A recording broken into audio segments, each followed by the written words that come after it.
surveys. And the UGA students and their professor, Dr. Portugal, at no cost to the city, put together a plan for each and every park across the city that we have. We have Woolridge Park, we have McGee Park that they looked at. There was a lot of input from the surveys on the community center and the park area of the community center, and also on the property down on Harvard that the old Masonic Lodge used to be on. And what they presented to us is they took the way they are now, and for instance, up on Woolridge Park, they created a splash pad, a walkway around the park, added to be more like a, they were going to have like 8 different places that they could read books, like Storybook Park is what it was going to be, and or what it's proposed to be. And then also they went into McGee Park. A lot of you may not know, but the Texas Rangers helped build part of that, the stands and concession stands and all. So we're working right now to try to get the Texas Rangers back, because it's one of the ballparks they picked to their outreach for Little League baseball and whatnot back in 1997, I believe it was. And they came up with the ideas of redoing the concession stand and the bleachers, which we hope to be through them.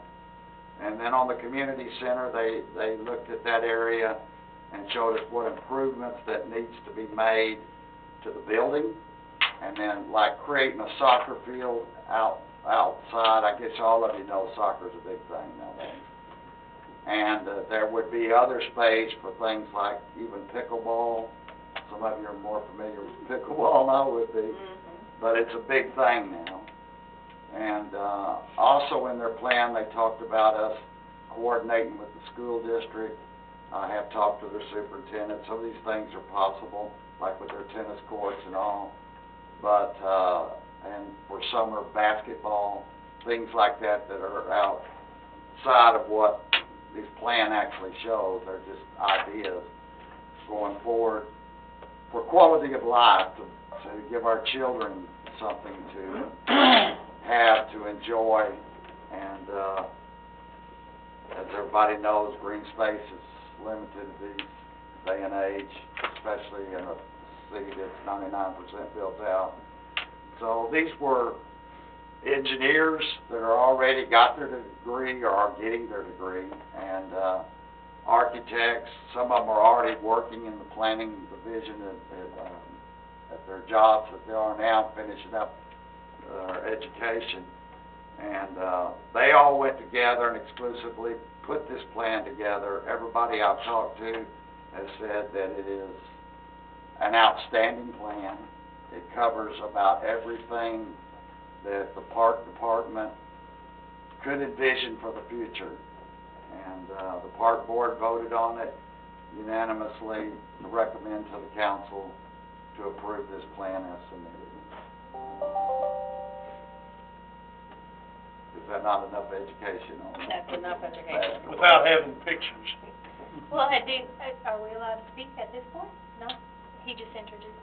Yes, no, this would typically be conversation, and after which you'd call for a motion, and so, yeah, discussion at this point is appropriate. Leanne certainly worked very hard on this, so. Oh, I did not. But you're our liaison. Yeah, for that. I did nothing. No, and we have Mr. Holguin from the Parks Board here, and Bob from the Parks Board, and James Myrick from the Parks Board. They were here. It is definitely a solid plan. I do appreciate the most the fact that it is based off of all the surveys from the public, and we had a large public voice speak up versus the 20 to 50 that we usually have. We have over 300 voices speak up to say this is what they want, and so they were very particular in trying to get everything that the community wanted for there, and it wasn't just based on kids, it was based on all populations. And so, how do we serve the kids? How do we serve this teens? How do we serve middle-aged? And how do we serve elders as well? And so, I really appreciated all the components that they put into creating this master plan.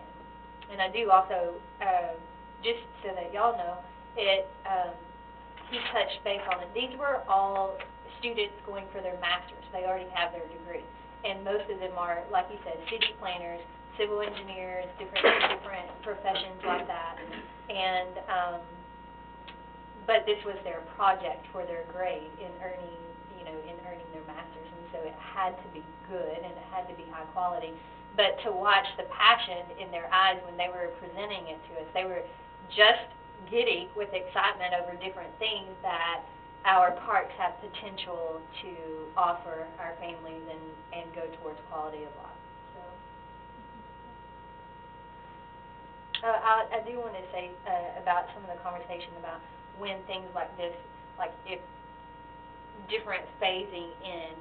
So yes, we're on a tight timeline to get things approved, and this was all based on, because we're taking it to Texas Parks and Wildlife to get grants to fund it. And so those are very particular and very strict regulations that you have to earn points. And this plan will earn the points.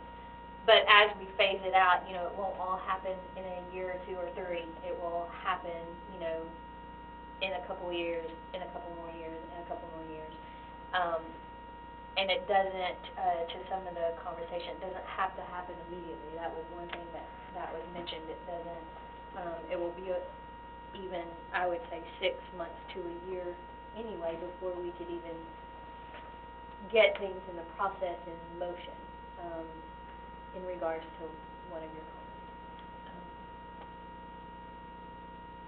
So. Very good, thank you. Can I make this motion? Is it my first one? Yeah. I'd like to make a motion to consider the approval of resolution number 11042023, adopting the City of River Oaks 2023 Parks and Recreation Master Plan as recommended for approval by the River Oaks Park Board. I'll second that. We have a motion and second. All in favor say aye. Aye. We can So, discuss. Order. delay. Sorry. That's the part you. Yes, any You discussion? shouldn't forget. Yeah. So for any motion, you should Oh. allow for discussion for people on the same thing. The only drawback to this, folks, that you don't see, is they have named 2 pieces of property that wasn't called parks. So legally, if something was to come along and we wanted to sell these 2 pieces of property, it would have to go before the voters. So that has been the only, other than the money to do some of this, the only downfall of this. But I don't think one of the pieces of property is a problem anyway, so, in my opinion. So, just to further explain that, what that means is, once a city claims an area as park, then it is forever claimed that. And to get it back to zoned differently, or To be able to sell it. to be able to sell it, would mean that. Or develop it. Or develop it. Well, I don't know, ask the So, attorney, I don't know where why to does it sell. make it so easy to make a park, but it makes it hard to take it away? That's a good question. I mean, why don't we have a vote to I make it a know. park? The you know? It's gonna be a park with Specific shopping. statute applies to selling the property. Okay, So so like if we 15 were to sell it for something else, then it would have to go to a community vote. So like 10, 15 years ago, there were a lot of cities started selling parks, and citizens got upset, and there was a legislature, and they passed that law. So it hadn't always been the case. Oh, okay. It's relatively recent, but it's still been there a good while. The city has had an election where we did sell some parkland, but it was we had accidentally called it a park, and and it did pass. Catherine, she called every piece of property a Right, park. we went through into every Yeah. vacant lot, called it a park, basically, and then we had to undo it, but it did pass, for what it's worth.